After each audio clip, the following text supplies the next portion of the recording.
Dear ladies and gentlemen, welcome again to the analysis of Yoleno TV. I'm sorry, yesterday I could not post any analysis for you, and I'm sorry for that again. But there has been a letter that has been circulating, and this letter is from the former president of the United States. Obama threw in an advice to Kenyans because he noticed that there have been some rise in the level of nepotism, and Obama also noted that the country is not headed in the right direction, and it is only 2 months that the Kenya Kwanza government is in power. So Obama wrote a letter, short one, and this is what he had to say. It's with deep regret that the Constitution of the Republic of Kenya is under threat. We have learned with sadness about the ill intentions by the government allies to propagate a narrative of extension in term limits and exercise nepotism. Please, Kenyans, do not permit this. Welcome again to Yoleno TV.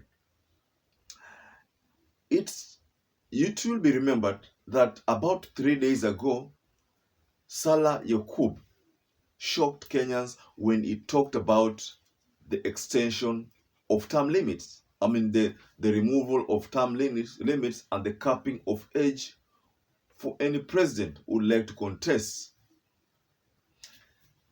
We're not going to talk about that because we already analyzed in our previous video. But Danson Omari shared something with the Kenyans, and that's confirmed in that letter from Barack Obama. Kindly hear what Danson Omari said. Kenya Kwanza do. Kenya Kwanza has given 27 principal secretaries from 2 tribes. But surprised, what they did, they go to Mombasa, look for a person who comes from either the Kalenjin or the Kikuyu origin, appoint him. Then they say, we have somebody from Mombasa. They go to Homa Bay. They go to Turkana. Then they will tell you, we put 45 counties. Actually, 45 counties are represented in those principal secretaries. But they are all of them from the same ethnic community.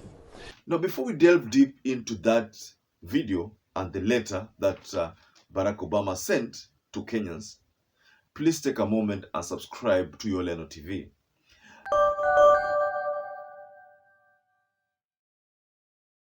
Now, from what Danson Omari alleges is that 27 PSS, permanent secretaries, were picked from 2 tribes.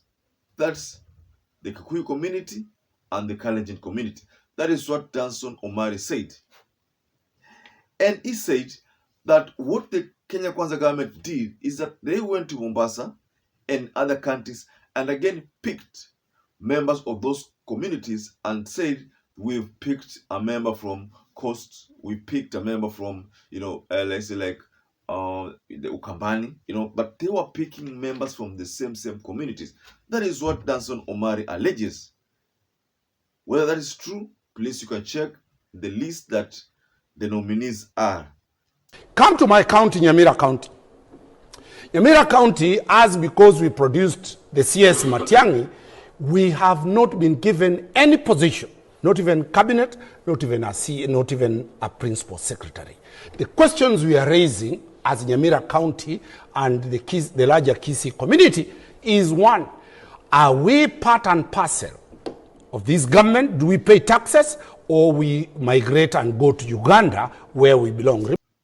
And then Danson Omari goes further and says in that video that Nyamira County was denied a representation in the government. Many people want to believe that, Matiang'i comes from Nyamira County, the Kisii region. Why is it that county ililengwa sana? Kwa nini William Samoei Ruto alilenga hiyo county? Could it be that it is some kind of revenge tactic on Matiang'i? I don't know. but you know better. But I sense something very sinister, because it could be that they are denying Nyamira County a representation because initially they gave Matiang'i, and probably Matiang'i fell out with William Samoei Ruto over those. You know what happened. You saw that in the previous engagements. So that could that be the reason why Nyamira County was denied a chance? But Danson Omari talks about Nyamira County being denied a chance, and one of the reasons he mentions Matiang'i as could have been one of the reasons why Nyamira County was denied an opportunity for a representations. Then Danson Omari goes further and says that Kandara constituency was awarded with 2 cabinet positions for finance and for water. Remember, Alice Wahome hails from Kandara constituency. She was a member of MP there. So that is why, okay, of course we know that Kandara MP supported the Kenya Kwanza government. Of course we know that. But in matters of governance, I think there should be equal distribution, equal sharing of revenue, equity in all the resources. And that is what is enshrined in the Constitution of the Republic of Kenya. And that explains why Barack Obama, through that letter, said that Kenyans should stand with that 2020 Constitution and make sure that it's implemented to the latter. Now, according to what Danson Omari alleges, is that in Kenya, we have 290 constituencies against 22 CSs. And if you can have one constituency getting 2 CSs, then of course that cannot be an equal distribution of these cabinet slots. Remember the story that was in Mombasa one time, Mombasa, Pwani sio Kenya. The Kisii community feels we are not belonging to this government because we belong in another country. Third issue, let us look at it. It started from Kandara. Kandara constituency produced 2 cabinet secretaries, 1 constituency, the CS for finance and the CS for water, 1 constituency. The constitution puts cabinet secretaries to be 22. 290 constituencies were left, 289 to fight for 20 slots. Is that fair? Kenyans have an answer. Number 2, when we look at the distribution of the PSS, for example, you have seen Kirinyaga is up in arms. It's a very strong stronghold of UDA. Why? A member of parliament has nominated 2 of his sisters to be MCAs, one in Kiambu, another one in Kirinyaga. 2, a wife has been nominated to be a PS. Is there any level of nepotism that is existing in this Kenya Kwanza regime than that one? When one family sits like that, that is the issue Kenyans are raising. Perhaps maybe what Danson Omari tried to allege is that it is not proper for 13 permanent secretaries to come from Mount Kenya and 13 close to 14 permanent secretaries to come from Rift Valley. That is what Danson Omari does not understand. How comes that 27 comes from one community, from 2 tribes? That is what Danson Omari finds that as having been an imbalanced distribution of these slots or cabinet positions. Let it be known that in Kirinyaga constituency, by the way, Kirinyaga supported William Samoei Ruto also. That county supported William Samoei Ruto. So in Kirinyaga County, nepotism is on the rise. That is according to what Danson Omari alleges in that video. And he says that an MP decided to nominate 2 of his sisters to be MCAs.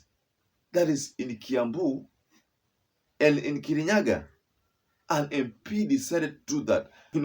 That is the level of nepotism that the president of the US talks about, that we as Kenyans need to protect that constitutions, because if it's not done that, it's not protected, then I think the Constitution of the Republic of Kenya will be massacred. I will not tire to remind you that this government was a hustler's government. But what are we seeing?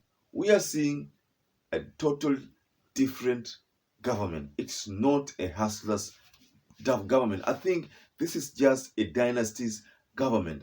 You saw what Yakub said.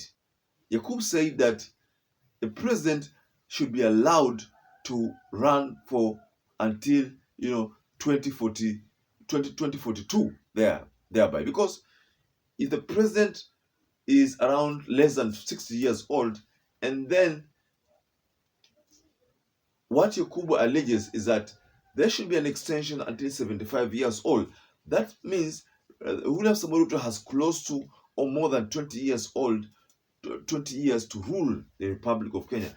And should this enactment be actualized and confirmed, and should the president assent, and should Martha Koome decide to put a blind eye on the issue, then William Samoei Ruto will definitely run for 3 extra terms.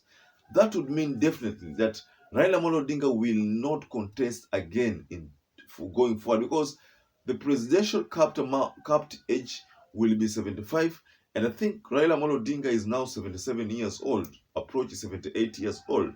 So if that is the case, then that means Raila Amolo Odinga will never vie.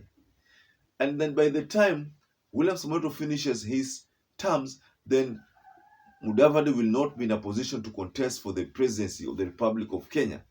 Never and again, because Kalonzo considers himself as elder brother of William Samoei Ruto, then that means Kalonzo will also not be in a position to contest. But let us not talk much about that, because we talked about it in the previous analysis. But the bone of contention here is that the Kenya Kwanza government want to disregard the constitution of Kenya, but Barack Obama has advised Kenyans to be wary of these negative moves. So, ladies and gentlemen, perhaps if you understand what we're sharing, please take a moment and share what your thoughts are below the comment section there. And I'd like to urge you, if you're a viewer who's not subscribed to our channel, take a moment and subscribe to your Leno TV. Once again, I'd like to say thank you so much for always supporting our channel, and thank you so much for being with us to this level. And